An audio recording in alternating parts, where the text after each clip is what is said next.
So today I'm about to show you how to check if NotebookLM server connections are down. First, if you are hitting a service unavailable error or your chat responses freeze, do not assume your internet is broken, because NotebookLM operates a core cloud application within the broader ecosystem. Your first stop should be the official Google Workspace status dashboard. Open a web browser, search for the dashboard, and scroll down the product history list to locate NotebookLM.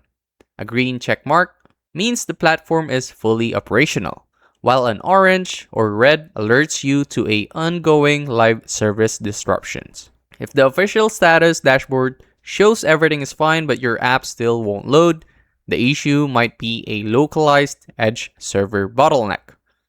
Open a community-driven crowdsourcing like Down Detector for Google NotebookLM or Is Down. These tracking sites log real-time, user-reported complaints from around the globe.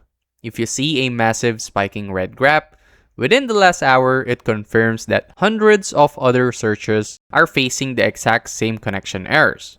Pro tip: if both the official dashboards and crowdsourced platforms indicate zero outages, yet your desktop app completely blocks you out with a service unavailable, the issue isn't at the server. It's a critical safety block. NotebookLM strictly blocks access to automated bots and accounts that have not completed mandatory age verification. And that's it. That's how to check NotebookLM server connection down status. If this helped you out, make sure to like, subscribe for more quick tutorials like this, and comment down below what other topics you want me to break down next. I'll see you in the next one.